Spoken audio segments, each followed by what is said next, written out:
There you go. Wonderful. Hello, everyone. Welcome to the Book and Bean podcast. My name is Majesta Dawn, author of Supernatural Supermom, which is being released on June 10th. And with me today, I have the wonderful Stacia Suzanne. Hi, how are you Hi, doing? everybody. Cheers. Cheers. Wonderful, right? It is the Book and Bean podcast, but you are in Vegas. So we've got to spice it up a little bit, right? Yes, I'm in Vegas and we're all going to pretend like it's 5 o'clock when we're recording this. It's 5 o'clock. Nobody needs to know, right? Right. Wonderful. So thank you so much for joining us today. Thanks for having me. I'm really excited. We are so excited to chat with you all about your book and how Vegas plays into it. As we hinted, you are in Vegas. So we know that that's going to be influencing the setting of your books, right? Yes. Wonderful. So your first book, The Gamble, is coming out the first week of July. And I know most authors' least favorite part of writing is coming up with a blurb, right? Yes. I hate it. I hate it. I'm like, I can sit down and write the 60,000 words, but ask me to sum it up into a blurb, and no. Impossible. I actually asked some of my ARC readers to weigh in and provide feedback. And of course, like a lot of authors, the first thing they did was like, cut this out, too long, cut this out. And it was amazing. A great help. I almost think for blurbs, like you almost need that outside perspective, right? Yeah, for sure. You do. It's just too hard to summarize it. You're just too involved in the story. Yep. So you know what that means I have to do. I have to ask you to do the impossible and and give us your blurb of The Gamble. Sure. My blurb is, this is an enemy to lovers romance where the female main character, very strong. The only way she can save her job is by getting her enemy to gamble in her casino. This is a guy who dumped her 20 years ago and nearly ruined her career. So I love the trope. I love the strong characters. These are also characters a little bit older, and it's very spicy. We love the spice. That was going to be my next question, was on a spice scale of 1 to burning down the house, where are we going to be? Well, it depends on when you're using, but I personally have my own spice scale that I did a TikTok about. And in my spice scale, it is a 4 spice. So lots of graphic sex, a lot of interaction, like I said, very spicy, lots of pages devoted to spice, but not on the heavy kink, dark romance, not on that level. I love that stuff, by the way. I just didn't write it. Yep. Hey, no, I agree 100%. Like, we can appreciate reading certain things, and it just doesn't come naturally for us to write it, Yes. right? Like, I love spicy books. They're primarily what I read. I have not yet been able to naturally write the spice without just feeling like I make it awkward. So it does seem that way. I totally agree with you. So fun. So what inspired you? Now, of course, we know that The Gamble will be released in July, but you have 2 other books. So they're going to be, it seems like a 2-month, no, actually it'll be July, then August for book 2, The Bluff. And then in October, we're going to have book 3, The Headliner. So if you all are noticing this theme here, The Gamble, The Bluff, The Headliner, very much Vegas centered. So what was it that made you decide to keep your book centered in Vegas?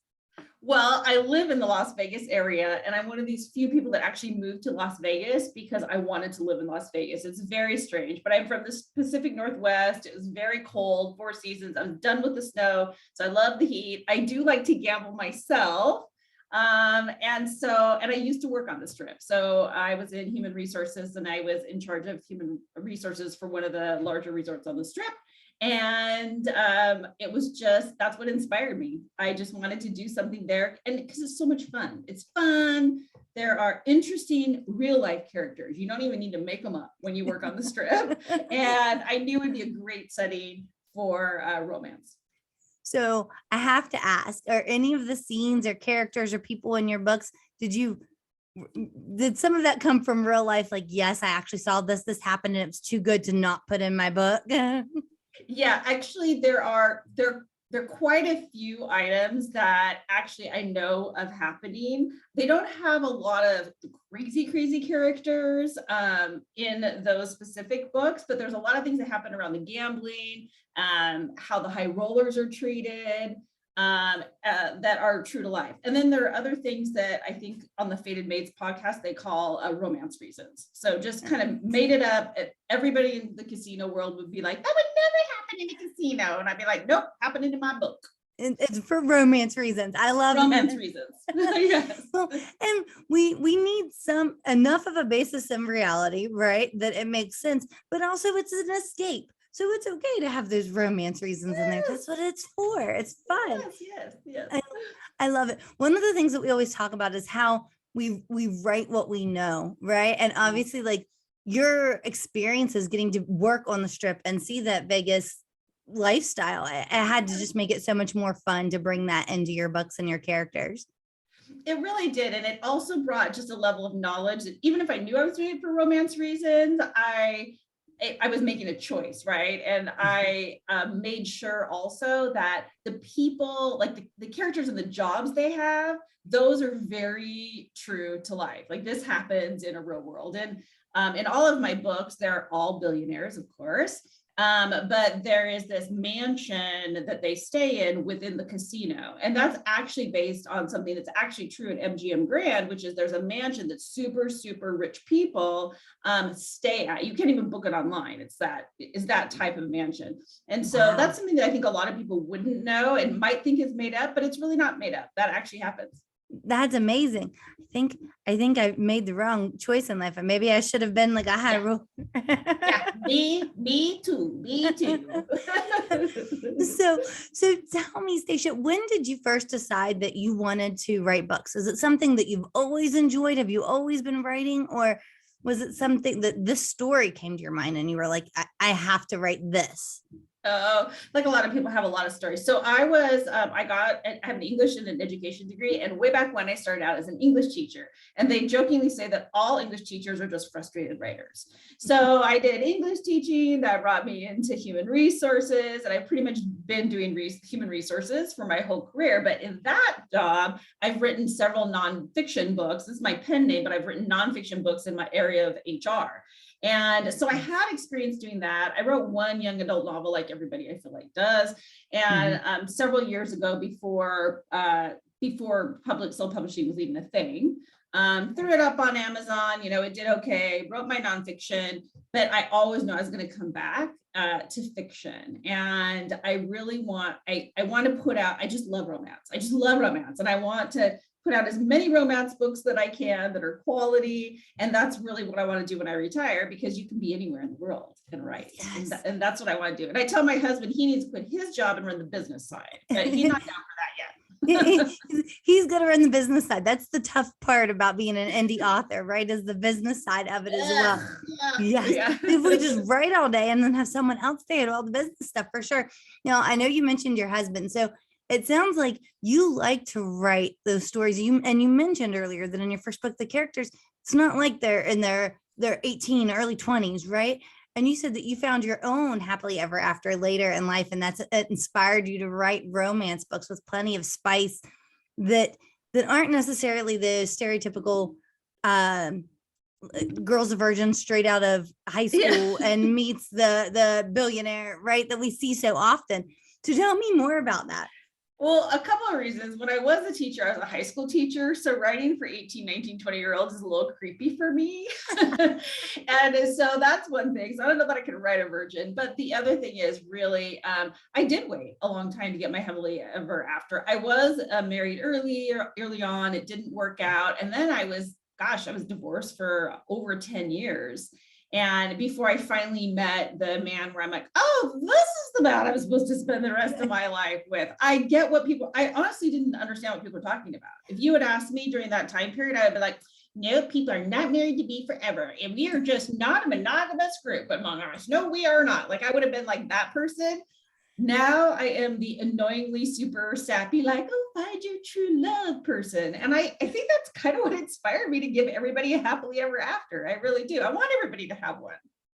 I love it because you were very upfront that your books, everybody finds their happily ever after, right? Yes, There's just, absolutely. and it's possible, right? I agree, as someone who has her happily ever after, there's something to, I don't know, there's a comfort in it, right? And it's fun to write about it. It's fun to read about. And there's hope, right? We know that you can always find your happily ever after. So tell me, how does your husband feel about you writing spicy, spicy books? Is he like, yes? Well, my husband is, I don't come across as an introvert, but I have a very introvert side. I'm kind of like right in the middle. Well, he is an introvert. So at first, I think he was like, okay, you're not using your real name, right? And I'm like, no. And like on TikTok, I don't allow people to get my contacts and all that stuff. So I think that was okay for him. And I think he just wondered, like, how is this going to be? But honestly, and this is just between us girls, basically based on the benefits he gets after I write the spicy scenes, now he's totally happy about it. He's like, that's fine, absolutely, but he still won't be in my TikToks. He was in one TikTok on Mother's Day. I think that was my Mother's Day present. I have it like, oh, I brought you a Bloody Mary, honey, and he was kind of doing to the new Lizzo song a little bit, which is so funny because it's like, it has like 2,000 views, right? So he's kind of, I'm like, you're a star, honey, you're a TikTok star. Don't look at me, I'm famous, right? I know, exactly. I'm sure it won't happen again in there. But now also he's like, now, when are we gonna start making any money off those books? I'm like, it's okay, honey. I'm not giving up my day job because I still have a job, obviously. And just like, yeah, nobody can see this because all you see now is the payments. Yes. Right. Like the cost of doing business, right? Yes. Oh, that was for the covers. Oh, that was for the editor. Oh, that was for this. And he's very understanding, extremely supportive too. So that's good.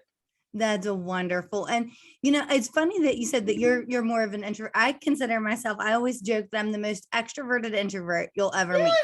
Yeah. You're probably like me, where it's like you can be extroverted for a long time, but then you're like, I need my alone time. I'm done with you people. Yes, it's like I'm drained. I need to retreat to my fantasy world of books or of writing. Like I need to be inside my own head and need to be away from people for a little bit. But I could definitely like, I want to talk to people about books. I want to get out there and talk to them. But then once I'm done, I'm done. Yeah. Same. Yeah. Same for me. Yeah. Wonderful. I think a lot of authors are like that, right? Like we have to be able to be around people enough to get that the empathy that we can really bring the feelings and the emotions into it. But then that creative side of us is like, leave us alone.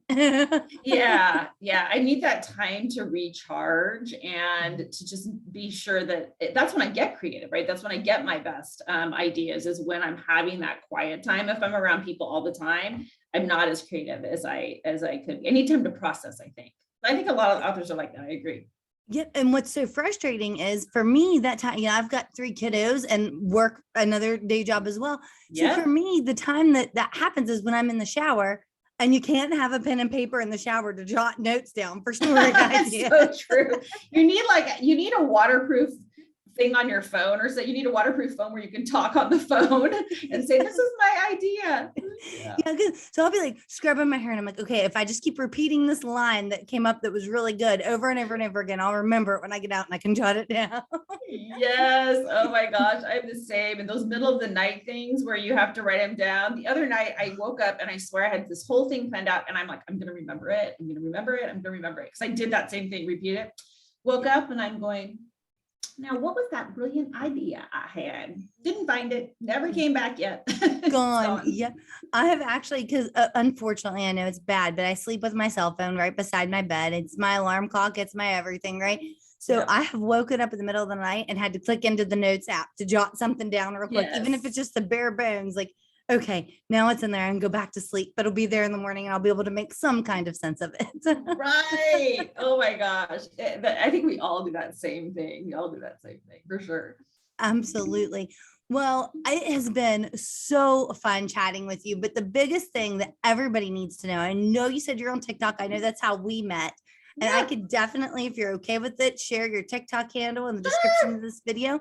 Yeah. But I know that the Gamble is available for pre-order right now, right? Yeah, it is. All three are available for pre-order now. Yeah, they're actually almost all completely written, but with my editor's schedule, then it's going to give me some time in between and to probably write some more. Yeah, absolutely. So where can we pre-order all three of the books?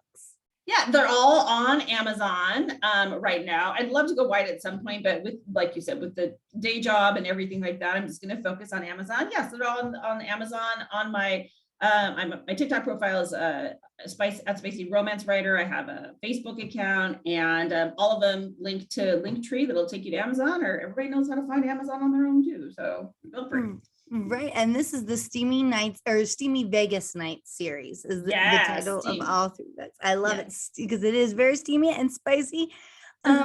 So any last things that you'd like to leave? What would be your biggest piece of advice? Because we do have readers that listen, lots of readers, but we also have a ton of authors who listen and who are paying attention, hopefully, and we're growing more since this podcast is so brand new. But what would be one piece of advice you'd have for someone who's thinking about writing, but maybe is nervous to get started?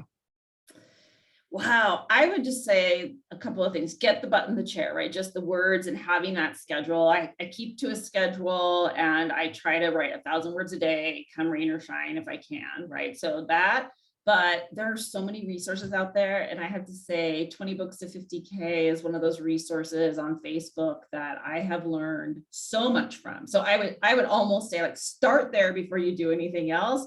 So you know what you're getting into. But those are probably my two biggest pieces of advice. You have to write.